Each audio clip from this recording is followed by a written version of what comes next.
If you love Baltimore sports, you'll love WNST.net. Live from the JW Marriott, it is Radio Row coverage of Super Bowl 46.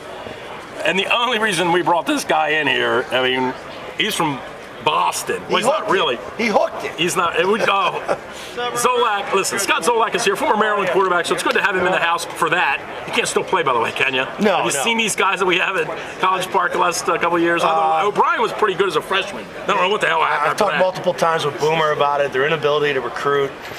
You know, even three good guys that have him on the squad. It's frustrating for him. I know he's had discussions with Frank Reich.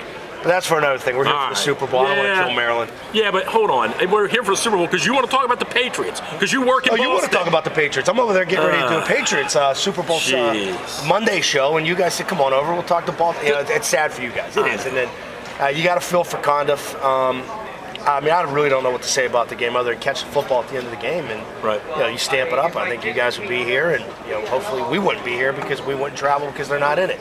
But it's one of those things where they had opportunities to make the plays. You know, they did. And New England was very ineffective at the end of that game. I thought the Baltimore defense did everything that they could. You know, and Gronkowski, you hurt the big guy. So that might hurt our chances come Sunday. So we'll see. Real quick, I want to talk about Joe Flacco with you, but just as for Boston, for that area, for New England, they geeked up about this. I mean, they're so used to the Patriots. It's we didn't think they were until the rally send-off yesterday. There were 30,000 people that turned out at the stadium. You know, they stopped all along the parade route, not parade route, but the send-off route heading up to Boston. And I think the team was shocked by it because, as you know, I mean, it's Belichick and Brady's fifth one together, and you know that really is a storyline right now. But you know, I know you mentioned Flacco, and I said this back when I was doing Navy games when he was in Delaware. You know, and I saw him play then. I like the kid. I think he's one of your quintessential pocket passers. I don't think he gets enough credit. I think he is tough, and I thought he played a hell of a game last week. No, we did. I was one of the few guys up in Boston not killing him. You know, and everybody thought, well, if the game comes down to Brady versus Flacco, you know. What do you see in him that you like, Scott? I just think he has pretty good vision, and I know Ed Reed questioned that and his command of the offense, but I thought that was odd. You know, we thought that was an odd statement made last week right before the game because that's your quarterback. That's the guy that. You know, I don't think their offense is complex. When you watch it, it's basic 2-3-man type routes. You know when they're in three wide, which routes are coming. But I think he does the most with what he has. You know, it's tough because you got a good running back. It's not like New England where they got five guys that serve different roles. You guys got Ray Rice, so in the back of your mind, you're trying to get him the ball as many touches as you can. You know, and that sometimes prohibits his growth. We're talking about Flacco because it's not really his offense. You know, Brady was like this at the beginning too. No, you remember the beginning, and it was all the calls were Charlie Weiss's when he was a coordinator. There were no audibles. You know, it was the play that was called in the huddle. That's what you're running. I think Joe's going through a little bit of that stuff right now, but and I know contract year, and you guys are going to be talking about this as this thing takes its own entity, and you look at what type of money he should be making. And I know we even did it last week, where you look at it, trying to forecast it. He's going to be in the $14 to $16 million range if he's your guy. So that's what you guys got to deal with. You know? Before Luke's got a couple questions for you, real quick. Tell us something. You've watched this kid forever, Brady. Dumb question of the day. Tell us something he doesn't do well. I guess that means nothing. It's pretty. Yeah. Is there anything he doesn't really have mastered? I don't think so. No, no, and I think that's why he's the best. You know, we have this argument up there: is it Montana, is it Brady? You know, they're so much alike, but. He's phenomenal. You know, and sometimes we don't appreciate it. I mean, he threw 45 touchdowns. I think how many picks? 15 this year. And the record-setting year was 55, so he's 10 off that pace. Yet some people looked at it as a down year. And you know, you look at those type of numbers. I mean, we're in a day and age now where offense dominates. Oh, sure. The league rules, prohibit the defense from doing anything. I mean, you guys are defense-based. I'm sure you have a bitch about it, but we like the offense. We like scoring points. Our defense isn't as good as it was, but Brady, I don't know one part of his game that's negative. How about his wife? What think? I mean, is she okay? He can upgrade that. Yeah. Scale 1 to 10. I don't know. Yeah, I mean, this is the thing we talk about too. You know, it's not like he's in Drew Brees. You know, it's Aaron Rodgers type class. He's in Clooney status. You know, he functions in.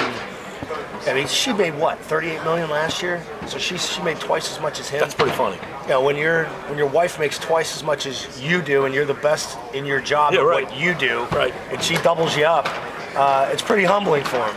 And she's not around that much. That's a big thing. Okay. I mean, she's in town, but she stays behind the scenes hidden, and it's his town. He's in the spotlight. She's kind of on the back burner, which is neat. It's cool. Now, Scott, you mentioned Tom Brady, and it was very interesting. You mentioned this. His first few years were very, I don't want to say exactly like Joe Flacco, but it was along those lines. You didn't see him put up dynamic numbers. No. What was the turning point? What was the change? Was there a specific personnel change? Was it a point where Belichick kind of said, we're going to make this more of Tom Brady's offense more so than the offensive coordinator? I think they acquired different personnel throughout. When we had Randy for 2 years was phenomenal. Right. And then that third year he started to break down. And it's funny, whether they had Dylan, whether they had Randy, all these guys they took chances on, and he took chances with Chad. It's funny, we're here at the Super Bowl. Chad Ochocinco was inactive last week. And who knows? He could go out and have 5. The crazy thing about this game and this next Sunday is he could go out and have 5 catches next week. Not to say that he'd be player of the game, but that's how this offense works. And it's not one guy's offense every week. It's somebody different. It's since they got Welker back in 2007, it's kind of taken on a new life, and they've advanced it. But the 2 tight ends they have now, they can do things teams haven't been able to do. And I can't remember the last time, really. No team has had 2 tight ends like this. I don't think the last 20 years. Not that I remember. Shifting our attention to the defense, obviously the New England defense much maligned. Mm-hmm. You look at the statistics, 31st in yards, but points allowed, they're right around middle of the pack. They led the AFC in takeaways.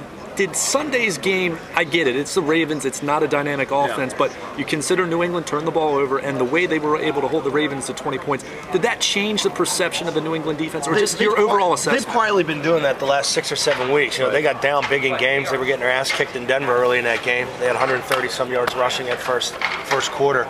Their ability to make changes and adapt and throw out whatever game plan they worked on and take coaching, that's the biggest thing I get when I talk to Coach. You look at the teams like you guys had a Dallas Thomas down there. When they had AD and they had guys like Sean Springs, they were veterans and thought, okay, our way is the right way. We don't take the coaching well. Or not that they were problems. They weren't problems in the locker room. They just never fit. Bill loves these kids. He'll take these kids that may be undrafted free agents, put them out there, and if the kid's busting his ass, he's trying his hardest, he's taking the techniques and he's applying it, not making the same mistakes. That was a problem with AD. He'd make the same mistakes over and over. And Bill couldn't trust him in the scheme. Bill will take this type of team over any of those teams. And if they lose, they get their ass kicked on Sunday, but they bust it and they apply the game plan, he'll be fine with it. Scott, we know you got to run. We appreciate you stopping in. M-A-R-Y-L-A-N-D. Maryland will win. There you go.